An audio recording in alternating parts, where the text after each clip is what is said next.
As the three suns of the planet Thra, the Great Sun, the Rose Sun, and the Dying Sun, align once every 1,000 trine, a shaft of pure light strikes the great crystal, the beating heart of Thra. Great, wondrous things happen during these conjunctions, and it was during the second of its kind that life on Thra would be changed forever.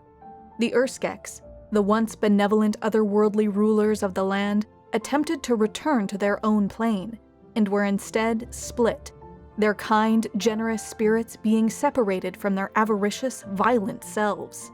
These twisted creatures of greed and anger, the Skeksis, seized control of the great crystal, and with it, Thra itself, declaring themselves the Lords of the Crystal. While numbering only 16, the Skeksis maintained total authority over Thra.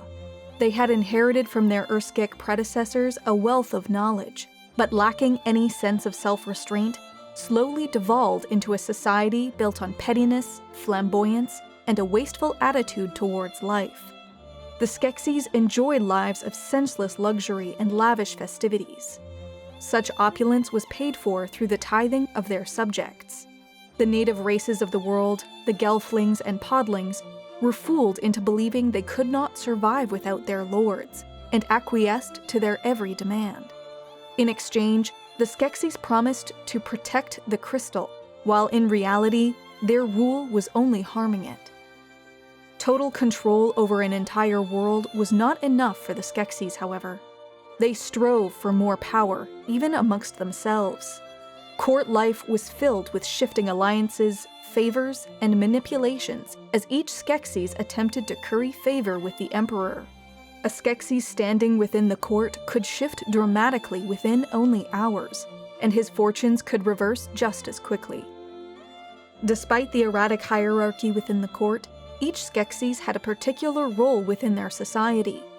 Absolute authority rested with Emperor Skekso, but it was not uncommon for a Skeksis to interpret his decrees in a way that suited their machinations. Management of the castle itself was the responsibility of the Chamberlain, who typically delegated most of the tasks to the Gelflings who directly served the lords, who were further commanded by the Slave Master. The Treasurer and the Scroll Keeper managed the tithes and documented history respectively, though their accounts were often falsified and rewritten to please or harm other Skeksis. It was Skekszog, the Ritual Master, however, who held the most power after the Emperor, as he was responsible for the ceremonies and scriptures the Skeksis followed. With his position came the ear of the Emperor, and Skeksis would often go to Skekszog with news of the betrayals and failures of other Skeksis. Skektek, the scientist, was the only Skeksis who actually spent most of his time working, constantly experimenting with the crystal and the creatures of Thra. Through his experiments, the Garthim soldiers were created, a crude graft of the industrious Grunaks and the hive-minded Arathim silk spitters. Further tests resulted in the crystal bat spies, who could fly over Thra, magically transmitting what they saw back to their master's fortress. Skekvar, the general, oversaw the military force of the Lords of the Crystal, which was made up of soldiers from each Gelfling clan. The Lords of the Crystal also maintained a sort of royal guard, with Gelflings from all across Thra coming to serve and protect their lords. Perhaps the most dangerous individual among the Skeksis was the one they named Skekmal, the Hunter. Bloodthirsty and brutal, Skekmal roamed Thra freely, rather than involve himself in the machinations of court. His cruel work led even the other Skeksis to fear him, and tales of his deeds were told all across Thra, with many convinced he was too terrible to actually exist. While each Skeksis had chosen or been relegated to a specific responsibility, they all shared one desire: to achieve the ultimate power, that over death itself. They were terrified beyond measure of their own mortality, a fear instilled in them from the moment of their creation over 1,000 trine ago during the first conjunction of Thra's suns. When the great crystal was lit by the power of Thra's 3 suns, 18 beings of light entered through it into Thra. These were the Skeksis, majestic creatures from another world cast out for their heretical views. They brought with them a knowledge of architecture, astronomy, and culture, and like gods, brought about an age of harmony. Their voices sang out, deep and sonorous, destroying the mountain encasing the crystal and building a glorious crystal fortress around it. The Skeksis knew they could not return to their world until the next conjunction, and so they waited. 999 trine later, the Skeksis readied to purify themselves by the light of the conjunction and return home. They invited delegates from across Thra to witness this event. Just as the suns aligned, one of the Skeksis heard a haunting Gelfling melody which, for the briefest moment, brought a sense of longing and cast doubt on their decision to leave. Instead of purifying their souls and opening a portal home, the 18 Skeksis were split, divided into two, the gentle, compassionate Uru and the avaricious and power-hungry Skeksis.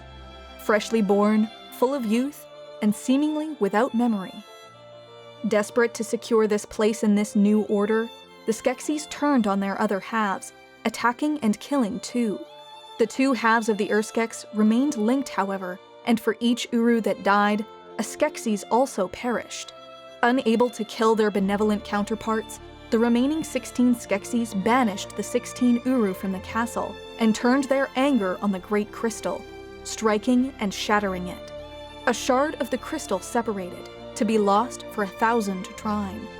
The once clear crystal, a bright and pure representation of Thra, turned a deep purple, and the residents came to know it as the Dark Crystal. The Skeksis busied themselves with securing power over the residents of Thra, rebalancing the social structure of the native Gelflings. To keep the Gelflings subservient, weakened, and separated, the Lords of the Crystal divided them into 7 clans, each headed by a matriarch known as a Maudra. The All-Maudra was the highest Gelfling authority, an individual through whom the Skeksis made their commandments. Thus began the Age of Division. Thra quickly settled into this new status quo, with Emperor Skeksis, the most radiant and energetic of the Skeksis, leading them through this new age. He hosted tournaments, feasts, and parties, and the Skeksis reveled in their riches and grandeur.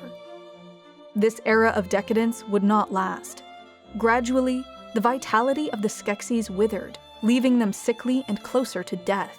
Skeksis, the scientist, began experimenting with the Dark Crystal, attempting to funnel its power to extend their life and rejuvenate themselves.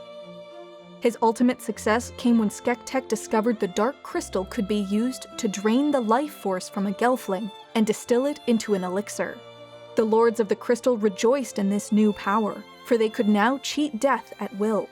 But as the crystal was used for such evil purposes, its corruption spread out from the castle, twisting the land and creatures around it in what would come to be known as the Darkening. When the Gelflings learned of their master's new use for them, they formed a resistance movement, determined to protect themselves and overthrow the corruption of the Skeksis. The Skeksis met the Gelflings in the battlefield at Stone in the Woods, relying on their superior size and strength to subdue their former vassals. What the Skeksis had not realized, however, was that the Gelflings had uncovered an ancient and powerful weapon, the dual glaive, which contained the missing shard of the Dark Crystal. The Gelfling hero Rion struck down Skekvar the general, and the Skeksis retreated. In the wake of this victory came a prophecy, and with its fulfillment would come the healing of the crystal, a feat that could be accomplished by Gelfling hand, or else by none. In response, Skeksis and Skekung created a new army, the Garthim. These corrupted abominations resembled giant beetles, single-minded and unnaturally strong. They held a single purpose, to gather as many Gelfling as possible and bring them back to the castle to be harvested.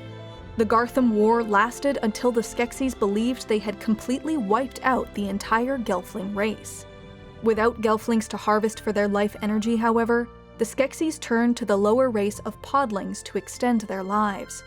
Of weaker will and intelligence compared to the Gelflings, the podlings produced insubstantial elixirs hardly able to sustain the strength of the Skeksis.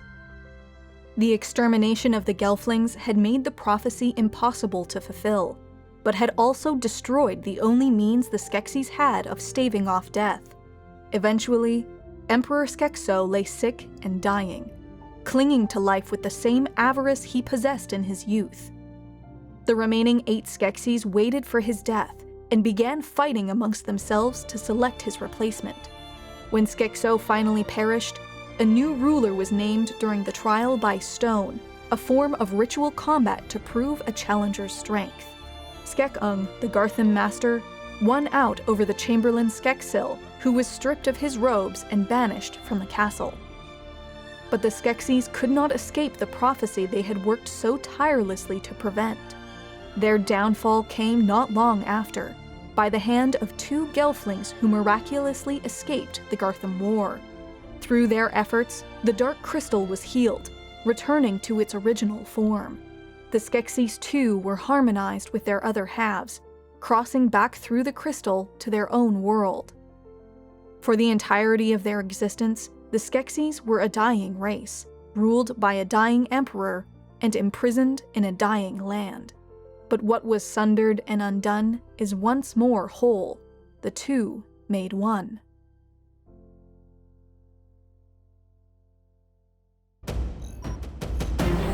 The Templin Institute investigates the factions, nations, and organizations of alternate worlds. If you've enjoyed this video and would like to join the Templin Institute, consider pledging to our Patreon page.